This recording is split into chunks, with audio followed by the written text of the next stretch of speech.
Estamos de volta com a segunda parte do Panorama, que hoje fala sobre o papel social das mulheres. Conosco, a socióloga Yumi Garcia dos Santos e a psicóloga Laís de Bella. Eu queria que a gente começasse esse segundo bloco falando de uma expressão que a gente leu agora justamente para preparar esse programa, que é o trabalho emocional, né? Que talvez algum espectador não saiba exatamente o que é. Então, eu queria que a Yumi explicasse para a gente o que é esse trabalho emocional, o que ele consiste. Tá, bom, trabalho emocional desse jeito bastante vago, mas vamos falar do ponto de vista das mulheres, justamente. Primeiro, é muito interessante falar de trabalho quando se fala do trabalho das mulheres, o trabalho feminino, porque não envolve somente o trabalho remunerado. Para se exercer o trabalho produtivo, é necessário pensar no trabalho reprodutivo, no trabalho doméstico também, porque quando a mulher decide trabalhar, tem que pensar, então, como que vai fazer o arranjo organizar no a própria doméstico. casa. Exatamente, Sim. Tem que se organizar para que a mulher possa ir trabalhar. É algo que os homens não pensam. Justamente, quando o homem vai trabalhar, nunca vai pensar como que vou fazer para a questão da comida, da alimentação, da família, os cuidados das crianças, dos idosos. Então, para as mulheres, logo se impõem essas decisões, esses arranjos, organizações.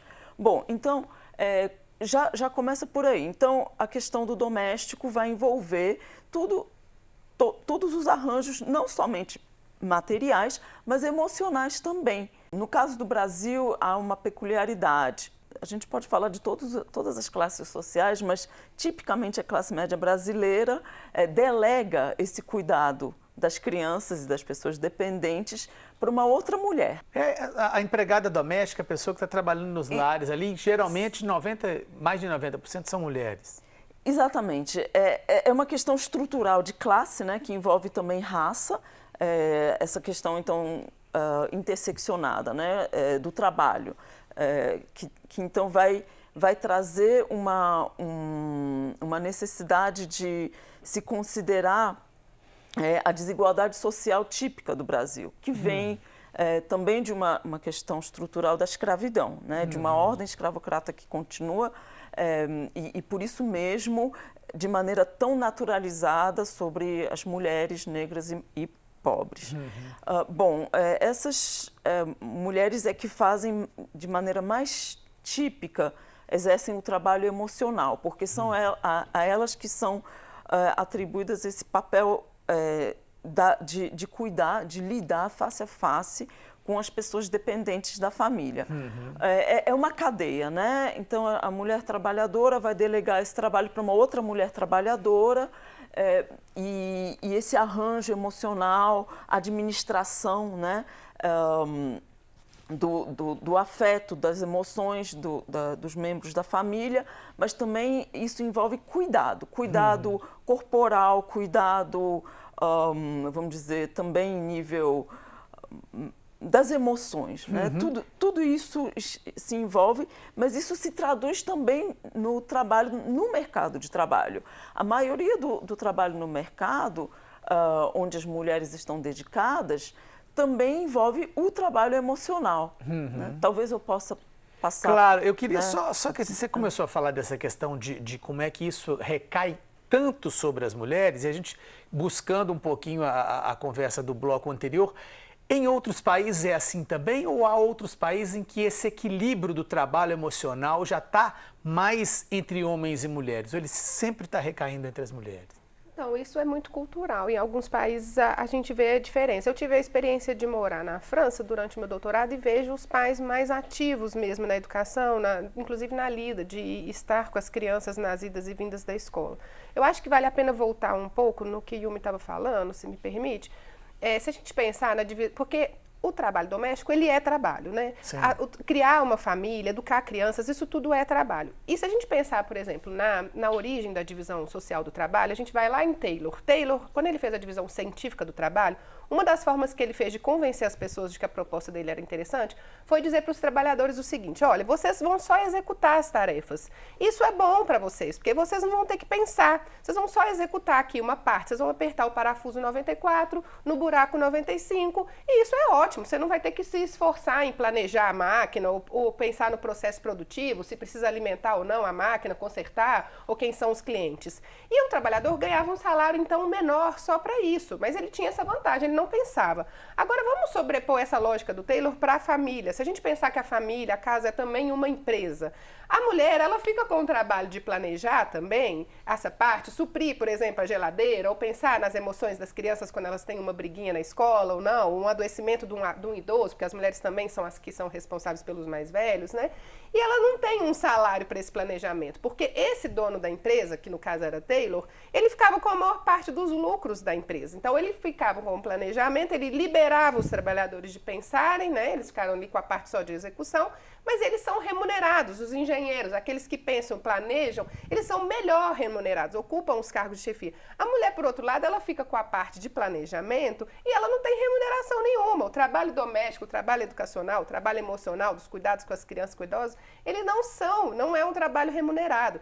E os homens em casa, então, ficam nessa lógica de execução, quando eles ajudam, né? O ajudam é apenas executar. É executar, é dizer, ô fulano... Pregar o parafuso 95. Pregar o parafuso 95 no buraco 94, que é fulano, tá na hora do remédio da Carlinha, fulano, por favor, dê banho no Pedrinho, fulano, a minha avó tá doente, leva o remédio para ela. O homem não tá planejando, e esse planejamento é trabalho, um trabalho extremamente desgastante, que deveria ser remunerado, ou minimamente igualmente partilhado. Tem pesquisas que indicam que se a gente fosse investir, pagar o trabalho de planejamento, esse trabalho emocional, né, como a gente tem nomeado, a gente investiria bilhões no mercado de trabalho, né? É muito dinheiro que não está sendo pago. Então, além de ser um trabalho invisibilizado, é um trabalho que não é pago. E além disso, isso atrapalha a gente de ganhar renda. Porque quando você vai para uma entrevista de emprego, o que eles perguntam para as mulheres? Quantos filhos você tem? Ou você pretende engravidar? Ou você está em qual... Eu tenho 33 anos. É muito comum eu ouvir nas minhas entrevistas de emprego se eu já fiquei grávida ou se eu estou planejando ficar grávida, porque é o momento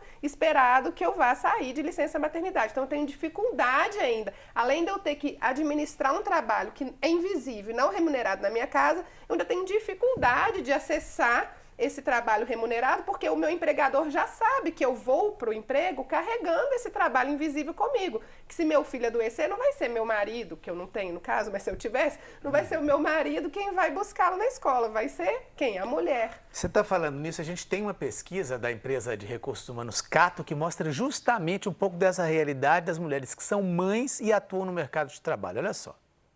A pesquisa aponta que 30% das mulheres deixam o mercado de trabalho para cuidar dos filhos. 48% afirmam que já tiveram problemas no trabalho por ter que se ausentar porque o filho passou mal. E 24% tiveram problemas ao pedir para chegar mais tarde ao serviço em dias de reuniões escolares. Bom, isso aí ilustra exatamente o que a Laís está falando, né, Yumi? A minha pergunta é... Há uma solução? O que a gente pode, por exemplo, esses que vocês estão conversando comigo uma coisa que já vinha historicamente de muitos anos. O que a gente pode esperar daqui para frente? Por exemplo, essa questão da maternidade e do mercado de trabalho. Há países em que a licença paternidade está cada vez mais próxima da licença maternidade. Aqui no Brasil isso ainda é um pouco distante. Seria essa uma solução, essa divisão desse trabalho emocional? Ou o que a gente pode, o que poderia se avançar ainda mais para não sobrecarregar tanto as mulheres, que nem elas vêm sendo sobrecarregadas aí historicamente? Justamente, fala-se muito em avanço, mas não, isso é bem relativo, né? Eu acho que a gente pode falar em avanço somente quando os homens vão também participar tanto quanto as mulheres nas atividades domésticas. E também, isso seria um avanço? Isso sim seria o avanço. Então, o avanço das mulheres no mercado de trabalho, isso é o que vamos dizer, o modelo econômico onde estamos inseridos é que impulsiona. Isso não necessariamente, isso coloca talvez um pouco em pé de igualdade no sentido, o que é muito importante, na verdade, em termos de independência econômica das mulheres. Isso é fundamental, com certeza. Mas, justamente, por conta do acúmulo dessas funções para as mulheres, isso não se completa. Enquanto que os homens não mudaram esse paradigma, né, para os homens de vida. Ou seja, os homens não estão envolvidos nessa questão do cuidado,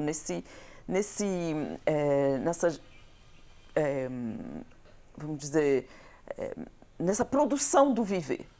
É isso que me parece fundamentalmente diferente quando se fala de atividades femininas e masculinas. E até gostaria de avançar um pouco nesse sentido, de não somente falar em termos de papel social das mulheres e dos homens, mas também o que significa o feminino e o masculino. Porque, claro, existe essa coincidência, mulher e feminino. Mas o que significa o feminino? Tudo que simboliza, então, as atividades tipicamente feitas pelas mulheres é pensado enquanto atividade feminina, e isso é desvalorizado justamente por ser feminino. E isso não vai querer sempre dizer que as mulheres é que se dedicam a essas atividades. Os homens também, parte dos homens também participam disso. E logo há uma desvalorização, há uma desqualificação. Ou seja, eu acho que para quebrar e avançar de verdade, é necessário valorizar o feminino, as atividades em que as mulheres estão dedicadas, porém, ampliar isso, elevar o que envolve essa produção do viver, que não diz respeito somente às mulheres, né? que deve envolver também os homens. Perfeito. A gente está caminhando já para o finalzinho. Laís, eu queria que você falasse para a gente um pouquinho do que a gente poderia, uma pergunta parecida com a que eu fiz para a Yumi, avançar. O que seria hoje a prioridade em termos do que as mulheres podem almejar que se melhore daqui para frente? Você falou da questão da violência, vocês falaram da questão da divisão do trabalho doméstico, teria a questão do mercado de trabalho, dos salários equitativos. O que você acha que seria o mais premente para a gente poder aí, daqui a 5 anos, voltar aqui, conversar de novo e ver que se avançou e que a situação não está tão complicada quanto no passado? Eu acho que a gente precisa parar de ser assassinada, né, para começar. Essa questão da violência é a principal na sua... Olha, sabe, Nina Simone, ela falou uma coisa muito bonita. Ela falou que ser livre é não sentir medo. E a gente sente medo o tempo todo, sabe? Nós, mulheres, a gente sente medo o tempo todo. A gente sente medo de ser estuprada, a gente sente medo de ser assassinada. Isso é muito grave.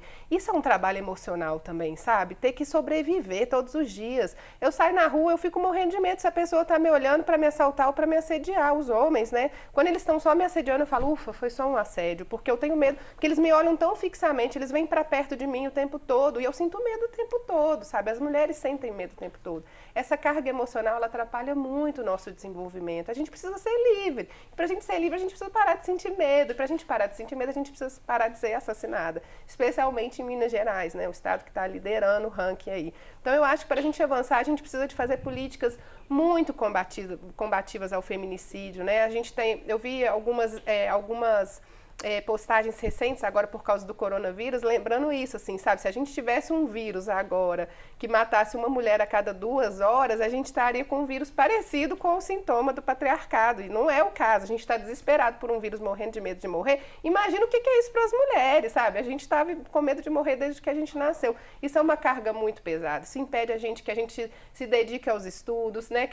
Quando a gente pensa em viajar, um homem não para pensar nisso. Será que eu posso viajar sozinho? Tem canais no YouTube dedicados a homens, cuidado com o que vocês têm que fazer na rua, cuidado com o que você tem que ter para você não sofrer violência obstétrica quando você for ganhar seu filho, né? Quando você for viajar sozinho, você tem que ler vários livros e assistir vários canais no YouTube para você não morrer na sua viagem. Os homens não têm essa preocupação. Se você quer viajar, você faz sua mala e viaja, né? Então, assim, o risco iminente de ser assassinada só pelo fato de eu ser mulher, isso me impede de ser livre, isso me impede de me desenvolver nas plenitudes das minhas capacidades humanas, né? Então isso é muito grave. Eu acho que quando a gente parar de ser assassinada já vai ser o principal avanço, porque não adianta nada a gente criar outras políticas, né? A gente, por exemplo, aumentar a licença paternidade, isso é importantíssimo. Mas se a gente não resolver o problema das mortes, a gente não vai para lugar nenhum, né? A gente precisa parar de ser exterminada. Perfeito. Eu queria agradecer muito a Laís, agradecer muito a Yumi, agradecer a você que nos acompanhou. O Panorama de hoje fica por aqui. Muito obrigado pela sua audiência e até o nosso próximo programa.